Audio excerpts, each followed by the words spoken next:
Steve, welcome to the show. Thank you for having me today. No, it's, I've been trying to connect for a while. You're a busy guy, and I appreciate you being on, and I can't wait to have this conversation.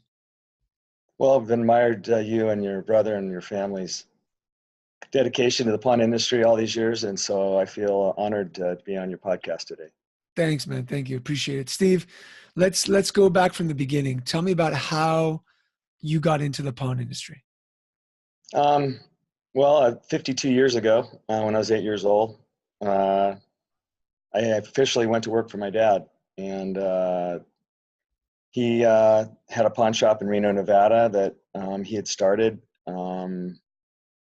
And it was sort of the place where if you wanted to see my dad, that's where he was. And back and forth from the store, as my mom also worked in the store, we would go down to the store on evenings and mornings and Sundays, and I would just find myself really amused and curious about the people that would come in and all of the items that were hidden away in all these different places and parts of the store. So as a curiosity, as a small child, I just liked being there, felt comfortable. And so are you second generation? So I'm the fourth generation. Oh, wow. Yeah. And so my great-grandfather started his pawn shop in Seattle, Washington. His son opened a store in Oakland, California. My dad started his store in Reno, and I went into business with my dad when I graduated from college. Yeah. Nice. So fourth generation pawnbroker, started at 8 years old, coming into the shop. Then I'm going to guess, you went to school. You probably worked there in the summers here and there. You went off to college, right? What did you study? I studied systems and accounting, got a degree there, and then later got a postgraduate degree from Harvard in owners, presidents, and management degree. Nice. So you graduated Harvard, and was the plan to always kind of come back to work with your father, or was it to go out there and do something else? So I worked consistently every single summer, all the way through high school. Took off one summer during my freshman year in college, went back to work and worked in there. But my intention was to become a lawyer and become a tax attorney.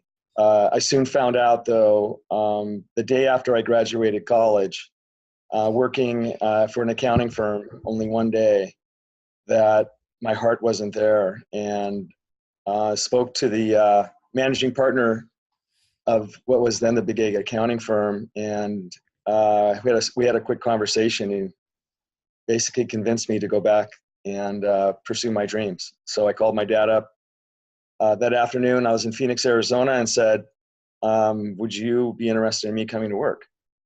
And it was a surprise to him and a surprise to me, and he was thrilled at the news, and that's where it started. Nice. So how was working with your father? I worked with my dad in the pawn shop for a while.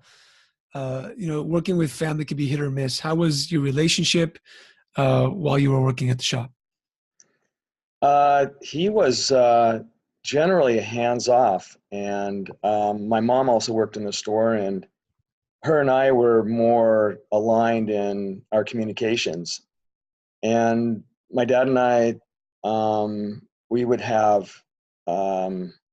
mostly very productive conversations, but there were also times very difficult family orientations happening and differences of opinion that became much more animated and personal. And but we stuck it out for 13 years, and my dad, through the course and through the evolution and the growth of what that single store was when I came to join him, and then finally after 13 years, I eventually organized a purchase of his side of the business, and that's when I had 13 stores at the time.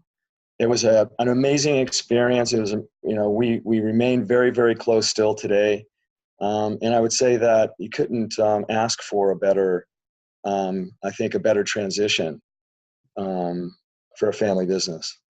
Michael, so in the 13 years that you were there, you guys grew the shops from 1 to 13 stores? Yes.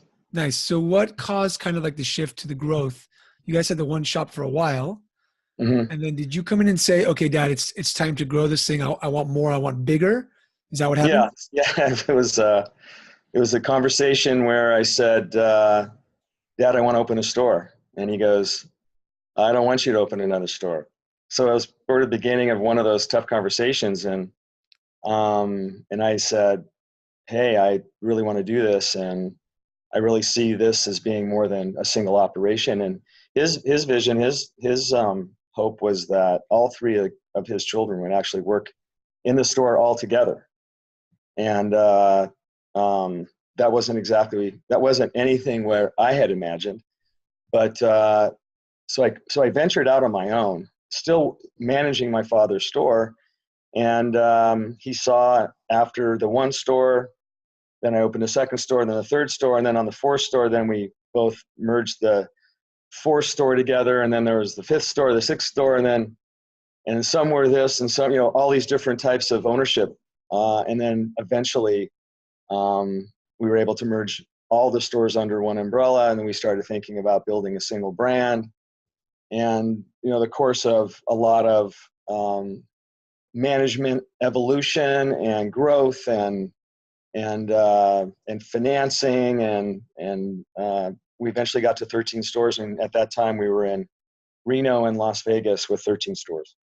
So just quick for those who are listening, in Nevada, what is the interest rate when you were operating? So when we first started, interest rates were 4% a month, and with a $1 ticket fee and a $1 it was a $1 ticket fee. And eventually, one of the first things I embarked on is organizing the Nevada Pawnbrokers Association. I was a founding president.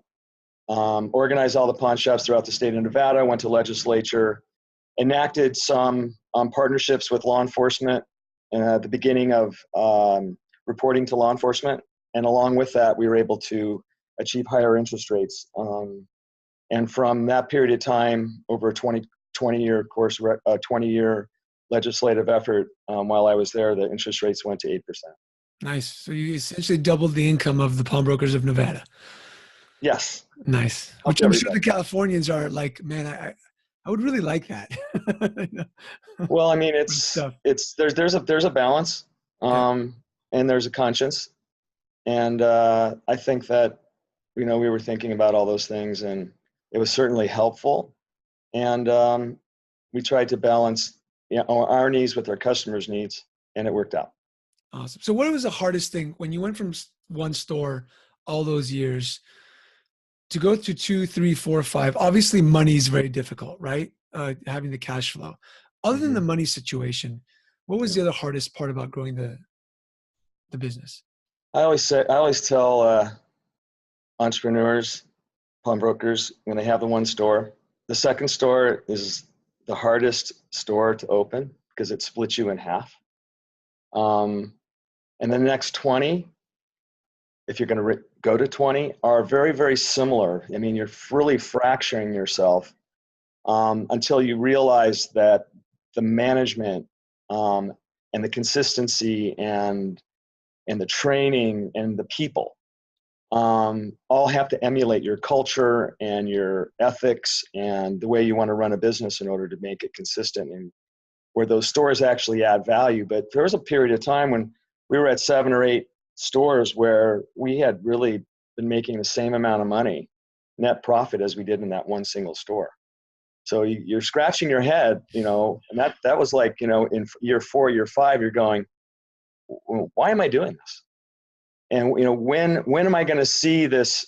When am I going to see that these efforts actually bring more profit to the bottom line? And it takes a lot of massaging and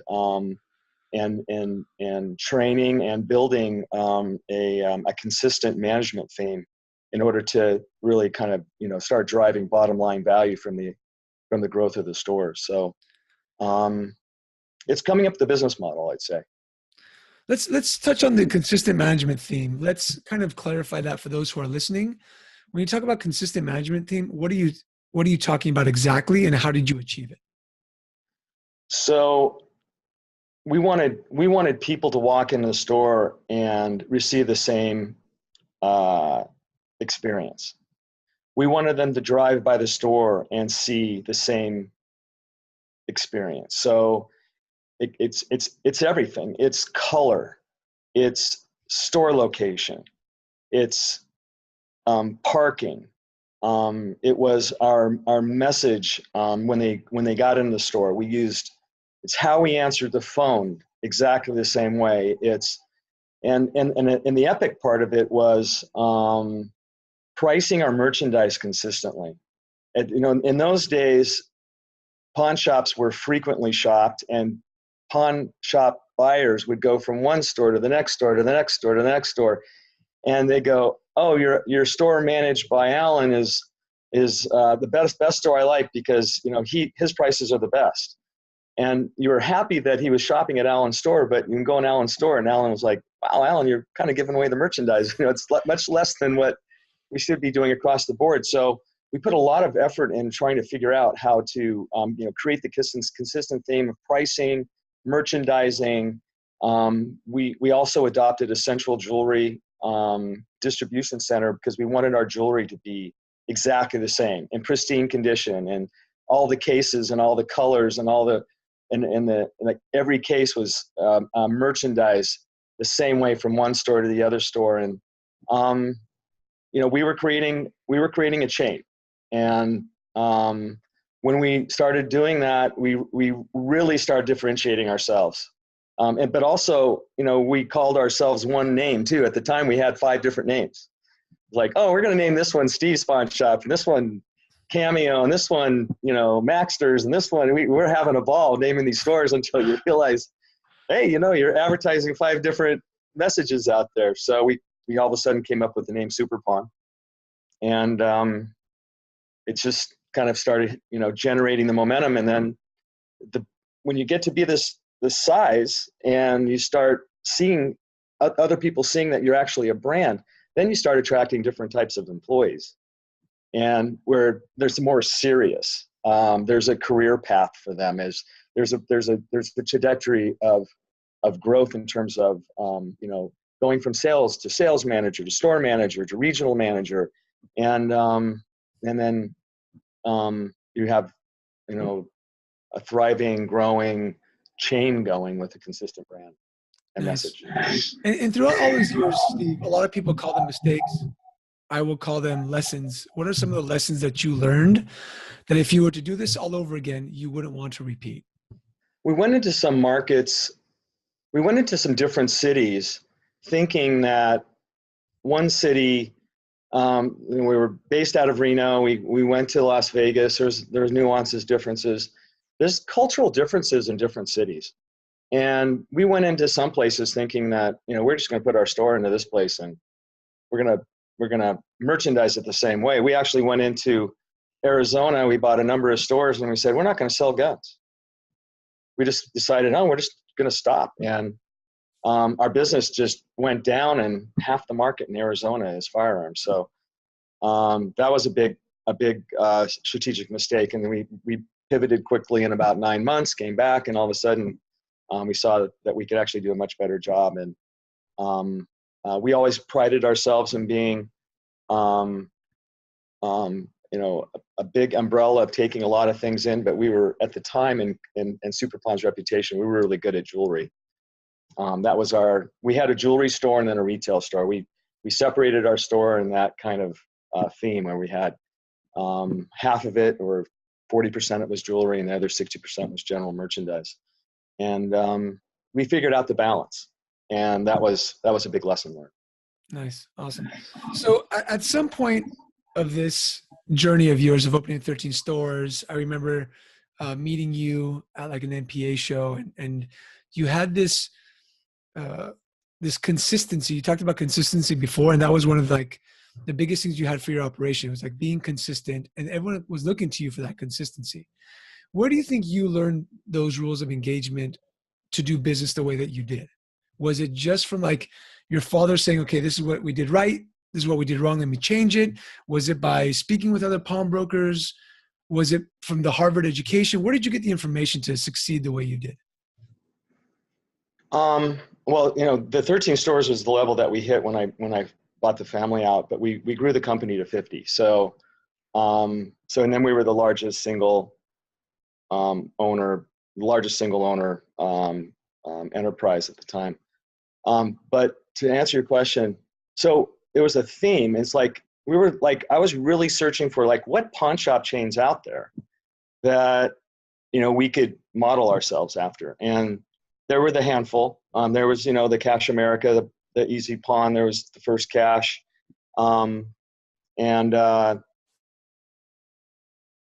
it wasn't a high enough bar for where I thought we could be, and so I looked at other retailers, and we were really stuck in the Nordstrom's like customer service mode, and then we look at Target versus Walmart, and then we would and then actually hired people from Target, vice presidents of Target from Atlanta, Georgia, to come in and say, we want to be different than Walmart. We like the higher level of execution. We want our stores to be like Target. And so we brought in, so that's where we set our bar we wanted to be a major retailer, a major theme of something that people would experience, because one of the metrics that we were able to achieve when we go into a new market is that we'd measure how many pawn customers are there per capita in a given city, and we'd see between 6 and 8%. And we would select locations closer to major retail areas. We'd target those, and then within 3 years, we had grown the per capita to 12%.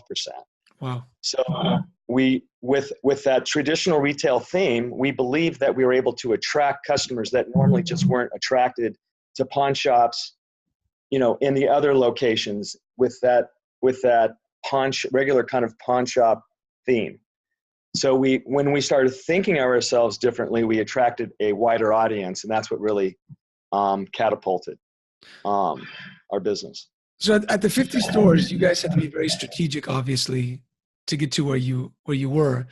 I always say that pawn shops back in the day used to just open their doors and, money would come in. But you, from a long time back, you said, I need to be strategic. I need to have that leadership culture and the management consistency, and obviously with the marketing. So do you think that today that's also achievable with where the pawn shop industry is? Yeah. Well, I think that if we're comparing like a brand new, I think, effort in like growing a number of stores and the consistent thing that I'm talking about, the retail store, the brick and mortar has changed so much. So there's some other strategic ideas that I think need to be executed on. If you have questions about that, I can give you some ideas on how I might think about that. But yes, definitely. You need to think about a market you want to enter. You want to be able to layer in a level of management, which means, in my mind, between 4 and 6 stores with one regional manager, where you can, lead store managers. And if not, you have to send those regional managers in, because I really believe that the regional managers are like leading and training and inspiring and checking, and you just keep improving. And then those regional managers are also hands-on and hiring all the new personnel and the turnover rates that a business is going to experience. So you're going to have a natural attrition of employees, and that selection of those new people, you just need to keep raising the bar and looking for people that are going to meet your higher level of expectation as you're growing that business. So master the market. Don't open up something that it's too far away, especially if like you're thinking of going from 1 store to 5 stores. Be close to where you as the entrepreneur, you're the leader, go into those stores constantly. And then you go to 6 to 10 stores in that new market. Make sure you have someone who is your right-hand person that can emulate that same vision. And then you go think about 20 stores. And then keep paying attention to your existing business. Keep paying attention that the customers you have today, there's a retention. A lot of times we forget, we're always looking for new customers that, hey, let's spend a little bit of time about keeping our existing ones. And so you grow through, you retain, you look at, that whole mass of the people and the customers and your employees. But also there's the big piece of this is having the sophistication, knowing how to look at your reports, what kind of information you're looking for. It's different in a single store than it is with a 5 store. It is with a 10 store. It is with a 20 store. I mean, the things you look at in your reports as you grow to a greater number of stores dramatically changes. And so that's an evolution as well. So let's quickly talk about there's all listeners who have 1 or 2 stores. What do you, Steve, think that a 1-store operator today in the environment that we're in can do to improve their business at a strategic level? So I think you need to look at your store inside and out. What kind of different message are you telling today when customers are driving by your store? And it might be a new color theme, it might be a new sign, it might be words, but I mean, are you telling you're telling the story to the people that are now driving by your store? And we know in the last 10 years, the shift of the millennials and the Gen X is so dramatic. The messaging needs to evolve. So you start there, and then customers that walk in, what are we doing to let people know that this pawn shop, and I think the biggest thing that pawn shops can be more conscious of is how carefully they're pricing their merchandise. I learned that you price up to sell low, or price up to get as much as you can. And every single product that you get in your store is like cool and awesome, and you try to get as much as you can for that. Most people, before the advent of being able to find out prices so easily, and this has been evolving over a period of time, because really this started with Walmart really bringing prices down. Before it was like the price swing on a piece of merchandise could be 30, 40, 50%. But so that pricing now has narrowed so much with the internet that the shock value and that customers walk in when it's not priced right, they will turn around and walk out. They will never come back. And it's really, really evident online. If we think of ourselves, what do we do when we Google something and we see, how do we rank it? What is the first thing we do? We look for price. Yeah. And now people can, just go in your store and check the price. So be in the game, and, be 5 or 10%. Don't be 20, 30, 40% above. I mean, if your pawn shop is the one that people recognize as a place to bargain, bargain, but bargain with a smaller gap of acceptance. But a lot of pawn shops are figuring out now that, you price it competitively, you look on the internet, you find out what it sells for, you match it. You're not going to get what it sells for new, so mark it down for less because it's used, and lend the same way, price it the same way, sell it the same way, and be a part of the intelligence of what the new customer really kind of expects. So outside, inside, I think pricing is the biggest part that someone can do. Cleanliness and cheeriness and music and creating a positive rather than, I always try to put myself in the same shoes as a customer that walks in and borrows money. Very been sensitive to that. I've always wanted them to feel like this was a place that we care, that we're there to help them, because we're in the help business. People come to borrow money because they need help with their finance.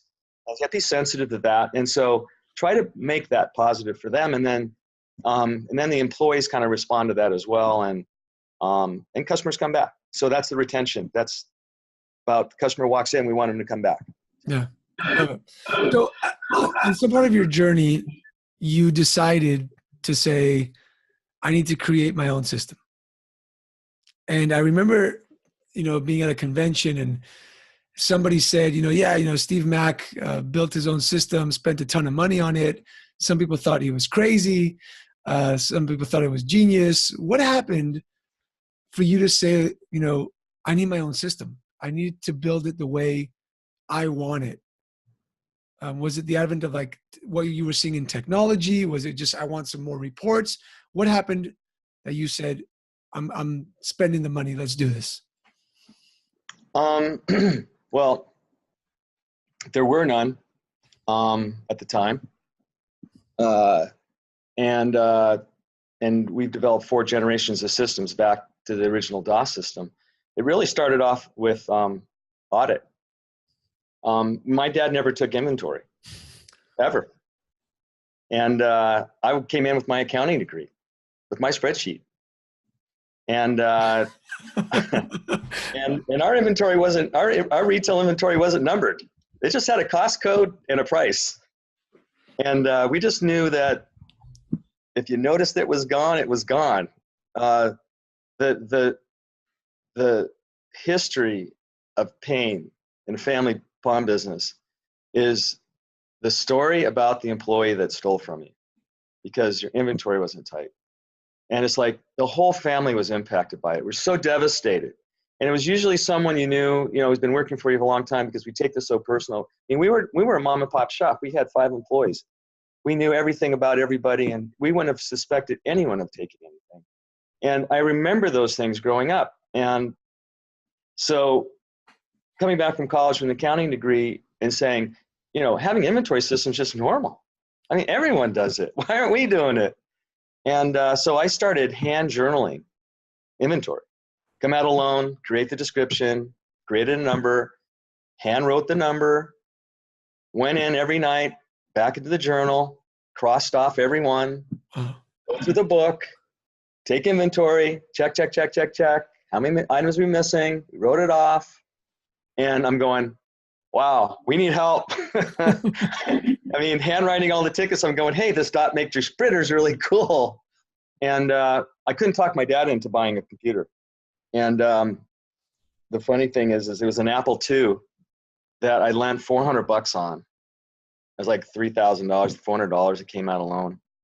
And I was looking at it and going, I got to do something. And the following day, 2 guys came in the store, college students, engineering students, and they were telling me about that they were code writers. And I said, do you guys know how to write code for this Apple II? And he goes, oh yeah. I go, can you write me an inventory system? They go, sure.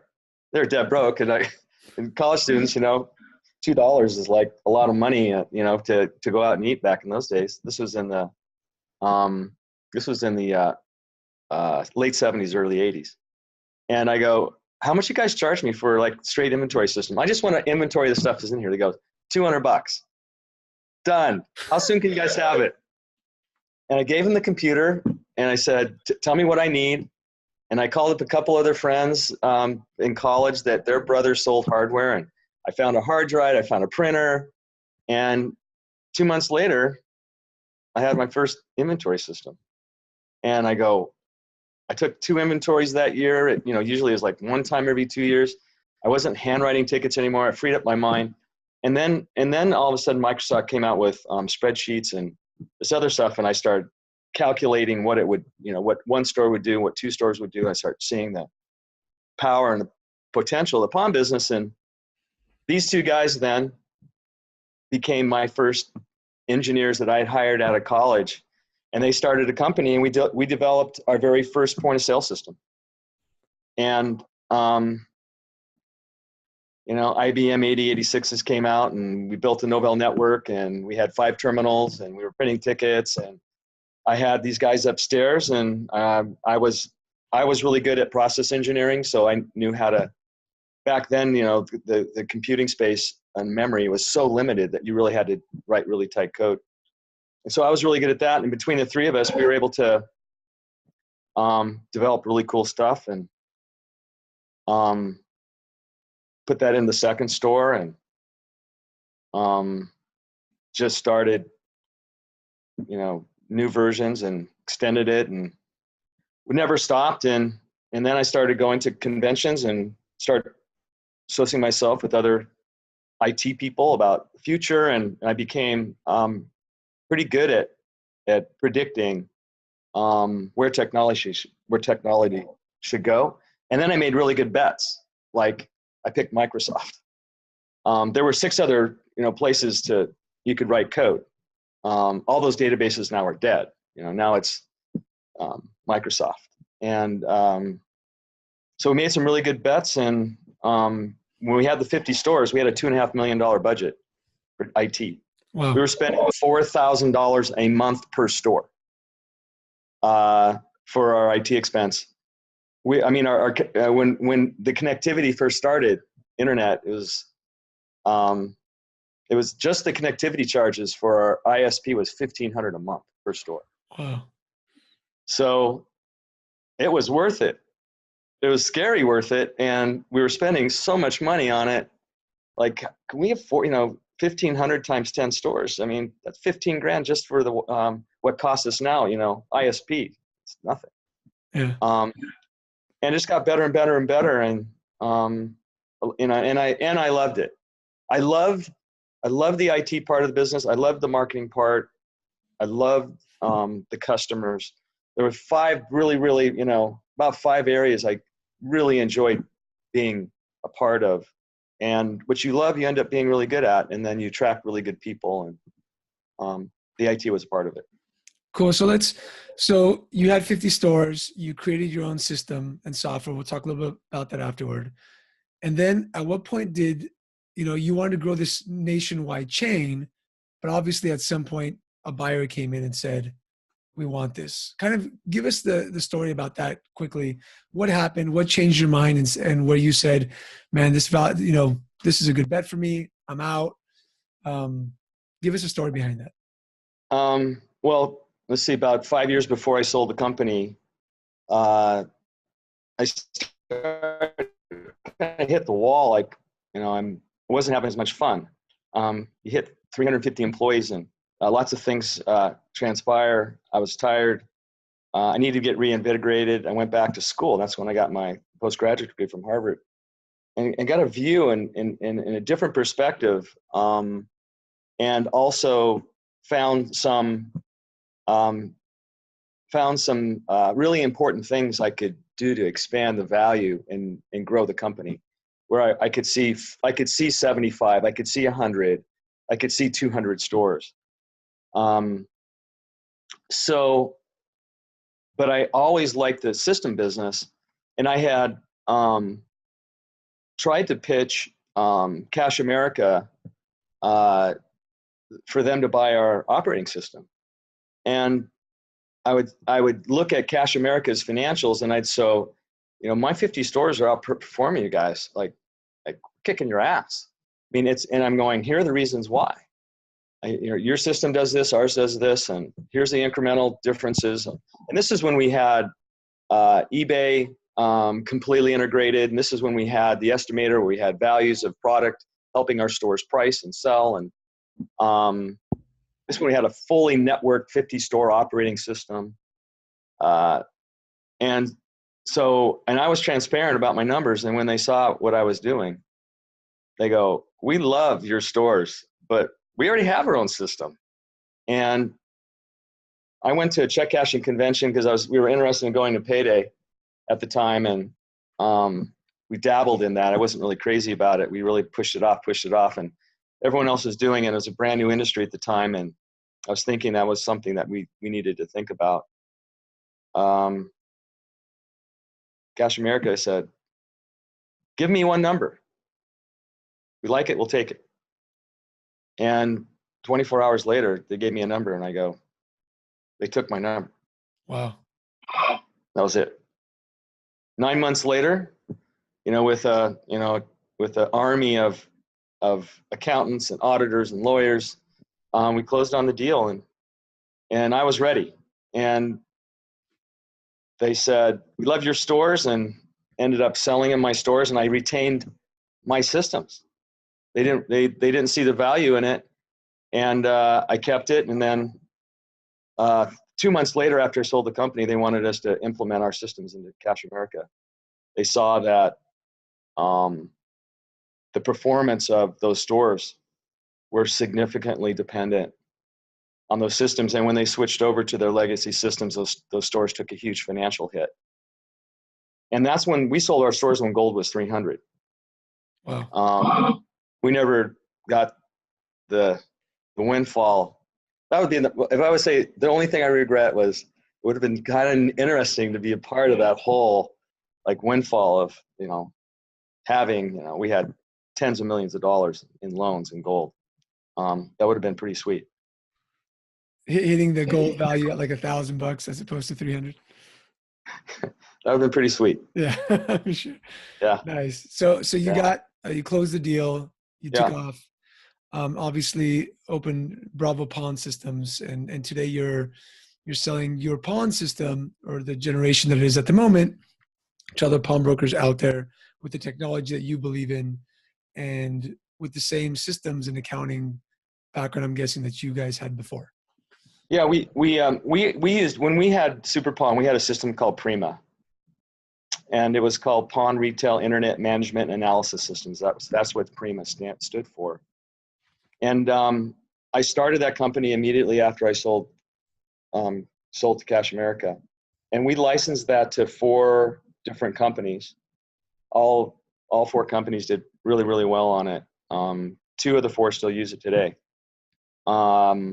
It was a different type of system because it still was very expensive to operate. Like I'd said, we were spending $4,000 per store, so $2.5 million, $3 million a year on IT expenses, and it was just a really, really expensive infrastructure to operate this sophisticated system. And we sold it 4 times. It was the threshold of doing it was expensive, and pawn shops, were paying very, very little for the existing systems. And essentially what happened was 5 years after that, a couple of my engineers that had previously worked for me, and that was during the economic downturn, 2008, needed jobs, and there was like just this collision of coincidence again that sort of happens in your life. And my head engineer, Mike Wisher, came to me and he said, the technology now is available to develop stuff in the cloud. And he explained to me what the cloud was all about. And he says, the technology is there to do it. And I really wanted to give back to the industry.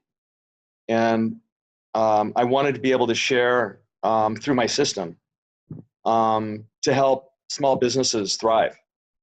Because I passionately, and I've gone through this myself, know what the power of a system can do to help you be more efficient, and so that you can deliver a better customer experience through being able to do other things and spend more time with your customers rather than back in the office doing all these administrative things. And that was the genesis of it. We hired the 2 guys. They went back to school for 3 months. We hired an outside tech team, phenomenal group of guys that still work for us today. And we spent 2 years in a condo, with shag rug carpeting, writing code, developing brand new system. We launched them Bravo then, 2010. Awesome. And if you're interested in checking out Bravo, go to bravopawnsystems.com. Great system. And Steve, I appreciate you being on, sharing your story with us. You went from, 4th generation pawnbroker to growing into 50 stores to creating your own system. And now Tali, your daughter, is the CEO of the company, and my daughter's name is Tali. So we have something in common there. Yeah, that's right.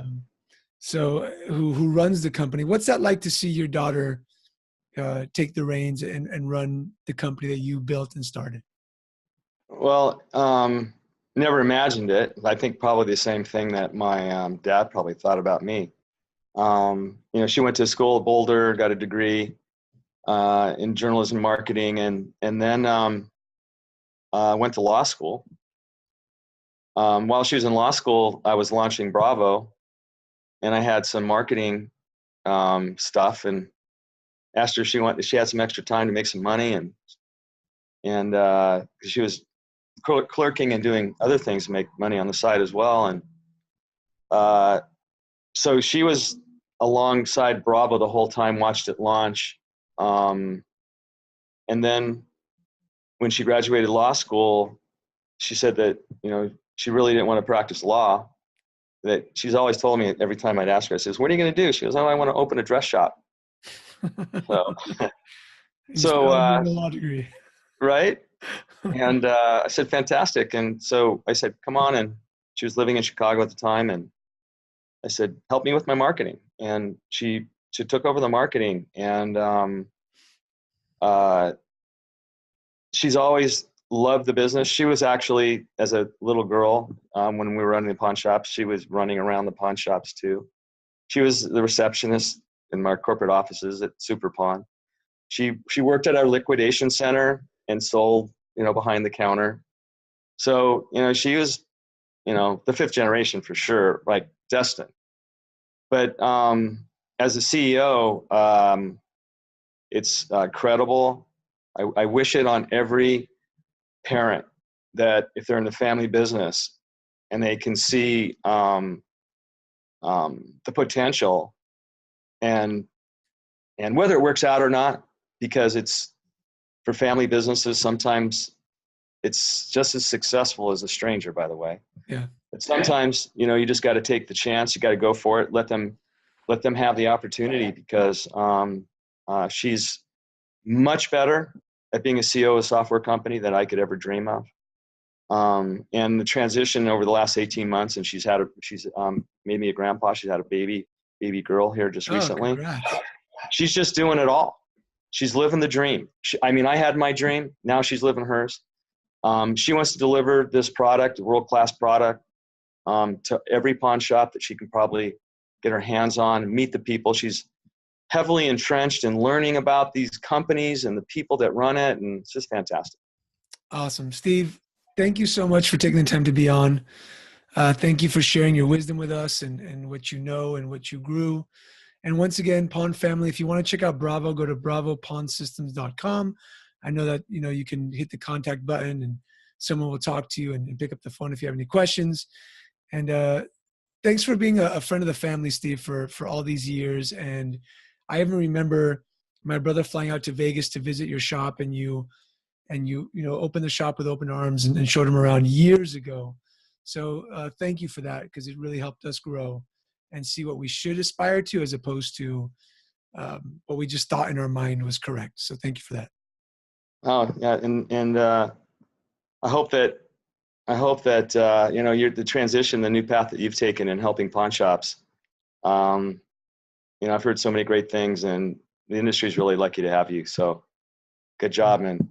And thanks again for having me speak on your podcast. Appreciate it. And Pawn Family, don't forget to go to Pawn Leaders Podcast Community on Facebook, where we talk about the podcast, answer questions about leadership and marketing and strategy.